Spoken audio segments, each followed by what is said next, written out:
Okay, this is day one of my exchange trip to Japan. Not there yet. I didn't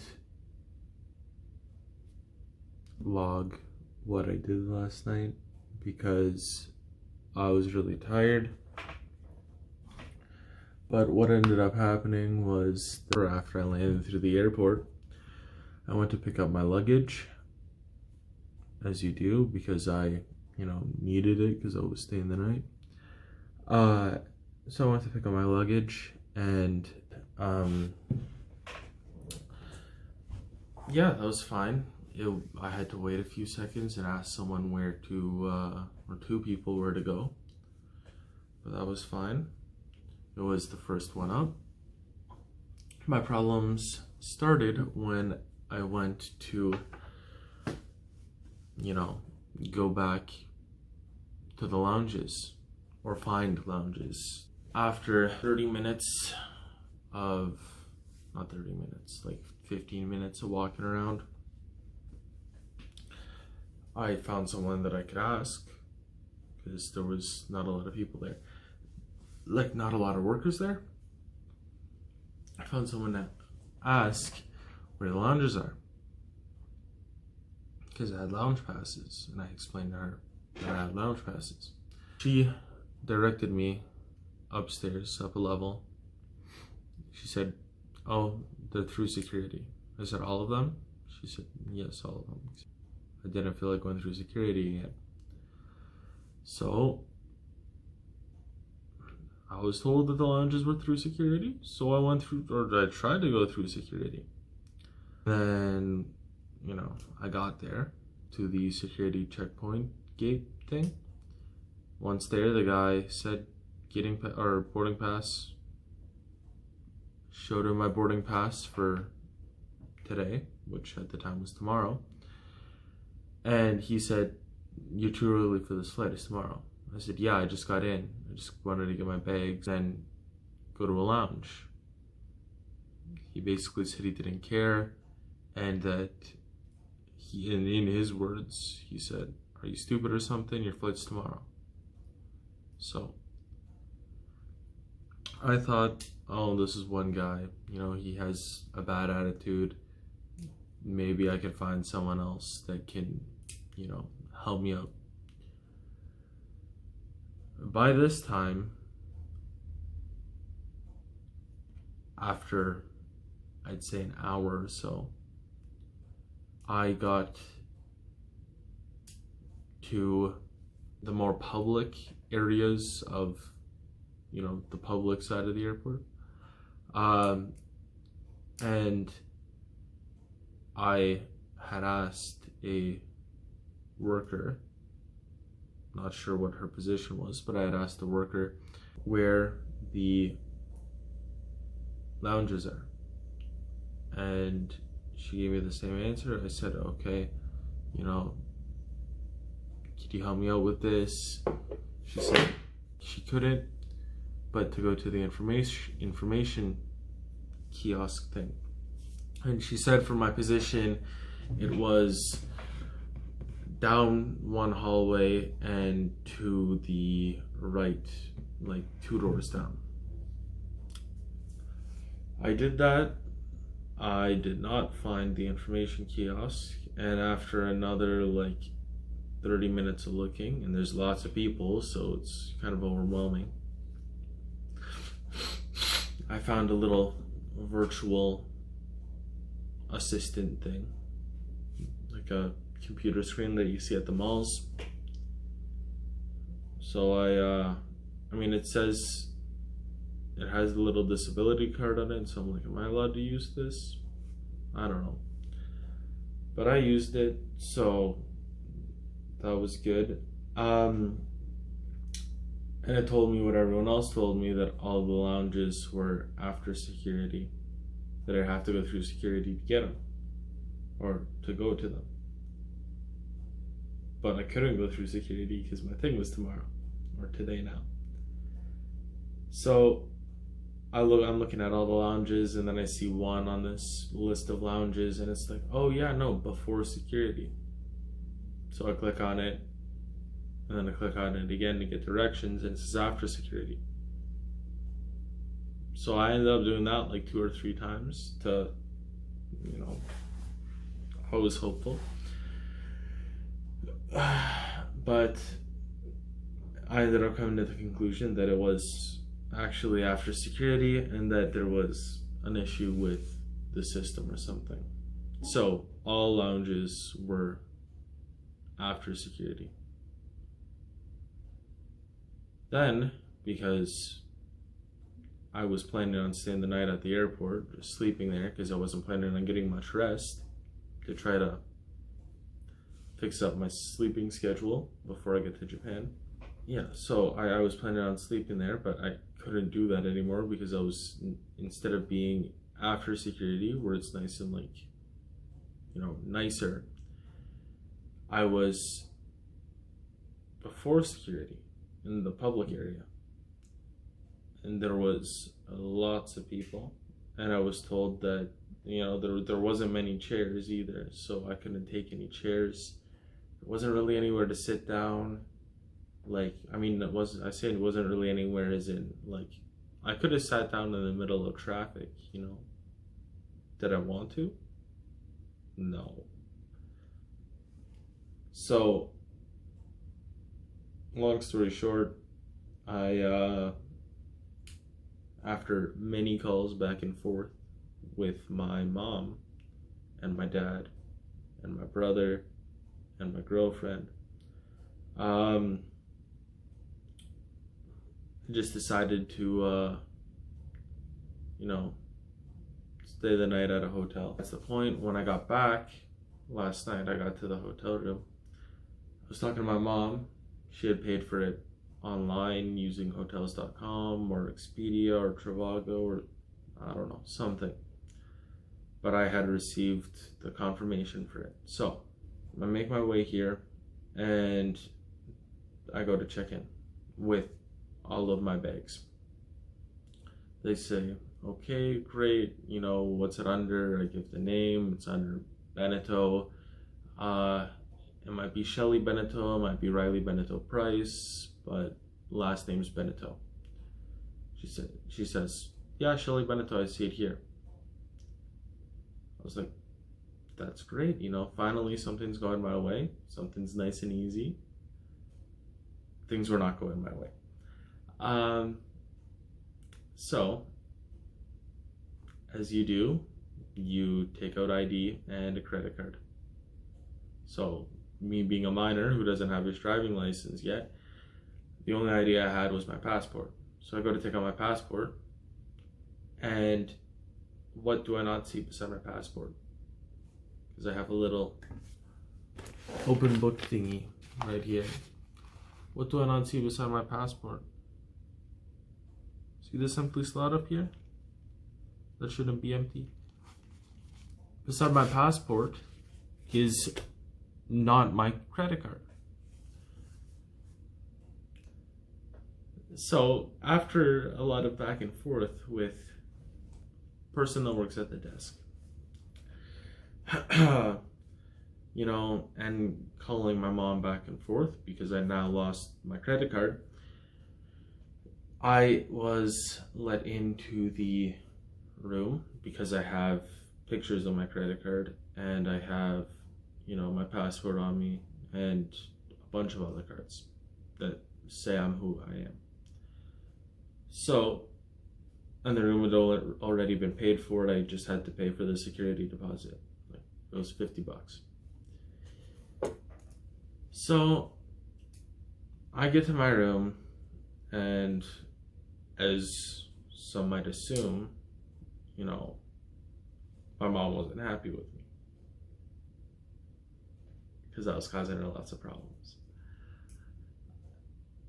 But since I couldn't find my credit card, I had to look through, you know, make sure I didn't have it somewhere else, which I knew I didn't, but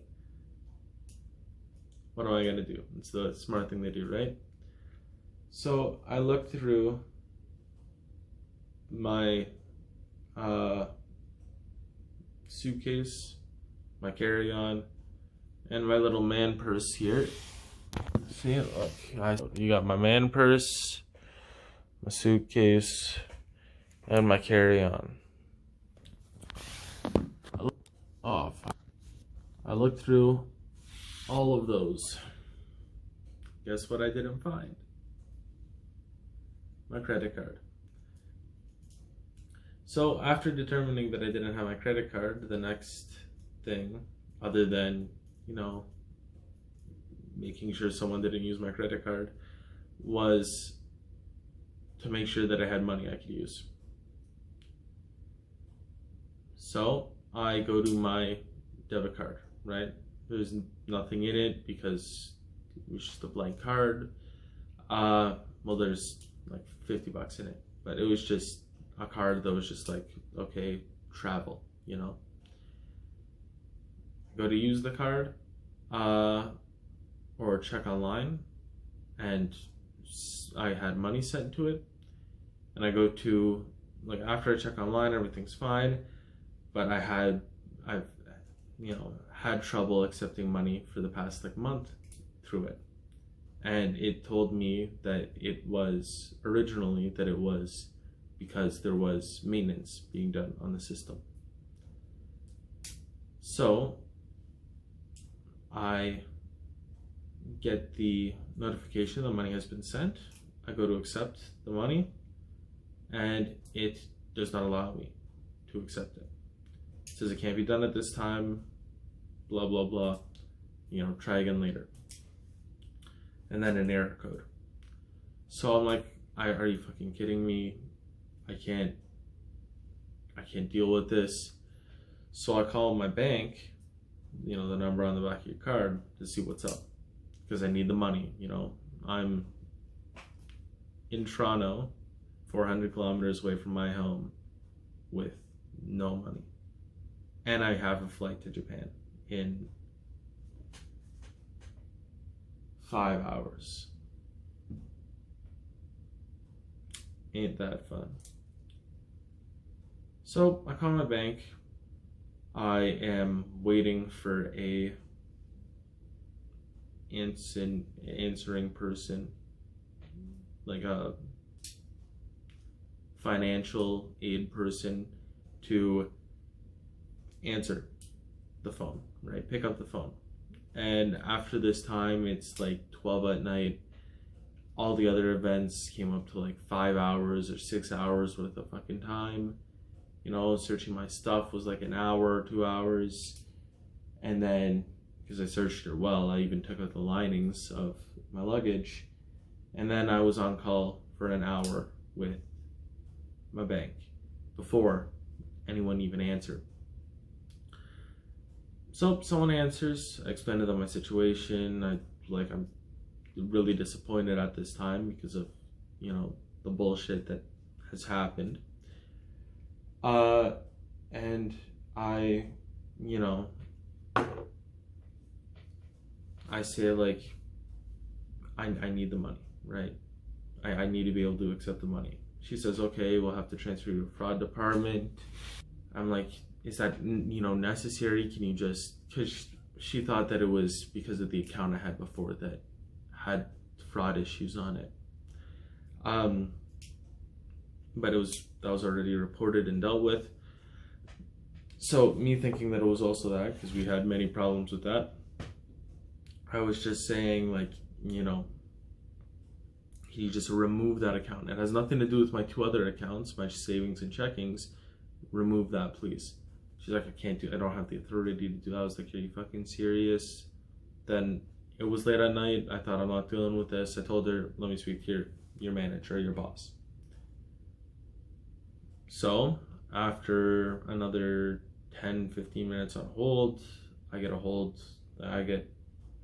call with her supervisor. And long story short, he says to me, do you have a relative? His name is Julian Benito Price. I say, yeah. He's my brother. He's like, I thought so, same last name. Then he proceeds to tell me that my account was reported as fraudulent by Julian, who had sent me money about a month prior. And since the system was having, the system was being updated, or there was changes being made, I wasn't able to accept the money because that was my original problem. So I told him, I was like, hey, you're gonna have to wait 2 days or whatever for me to accept this money and get him whatever he wanted, or you could cancel it, pay the $3 cancellation fee, and get the majority of your money back. But instead of doing that, which is exactly what I told him, I said, you could wait, or you can cancel it. Instead of doing that, he reports it as fraudulent. My account is fraudulent. And in his feeble mind, he probably thought, oh yeah, I can report it as, fraudulent, and then I get all my money back, and I don't have to pay the $3 cancellation fee, and blah, blah, blah. So this special child reported transaction as fraudulent, which had in turn completely strucken up my whole account. I mean, he probably got his money back, but my whole account was blocked. I was able to use the money that was already inside it, but I was not able to receive any new funds or paychecks, and I was unable to send money. See the problem here? Now there's $50 on my account, roughly. It's $49.10, $49.15 on my account that I could use. No credit card. I have a conversion card to convert currency when I'm in Japan, and that has like $19 on it as well. And that's the extent of my money for other than some cash I have on me, because Julian reported my account. So today, day one, Julian should be calling the fraud department. Once I land in Japan, I am going to text my mom the exact address of the residence that I'm staying at, and she will send a new credit card to, where I'm staying. And that was all of yesterday. So, nice, eventful, great day. And that's why I didn't log any of it, because I thought, I'm just going to sleep. Like, I've had enough for today. Also, cutting back the last thing, my first flight ever, was good, except for the last little part, kind of like flight way out of hell, where there was so much turbulence at the end of that thing. It was like a fucking roller coaster. I like roller coasters. I had fun, but like, I was not expecting that. And they placed me right beside the engine too. So, yeah, that was fun. So, day one, I'm entering Japan at, it's not really day one, day 0.5 maybe ish. I get in Japan at 5 something tomorrow, because it's an 18-hour flight, and I leave at 12:55 today. It's gonna be long, my second time on a plane. My flight leaves at 12:55. I get there at 9. Hopefully get the access to the lounges today, because I have lounge passes. I get there at 9. Hopefully I'm able to get into the lounges after I check my baggage and everything. And then, yeah, there's an 18-hour flight to Tokyo. I land, and then I think I have 2-hour layover until I get from Tokyo to Fukuoka. So I'll do another log on the plane, I guess, of what I did, what I am doing. I'll take more pictures, just not on my camera, sadly. Like I'll have to take it on my phone camera, not my $8,000, no, not $8,000, $4,000 worth of camera equipment that I brought that I still haven't been able to use. But for now, I have to repack everything. I've repacked most of the things, but I have to make sure I still have everything together from, you know, yesterday. All right. Bye-bye.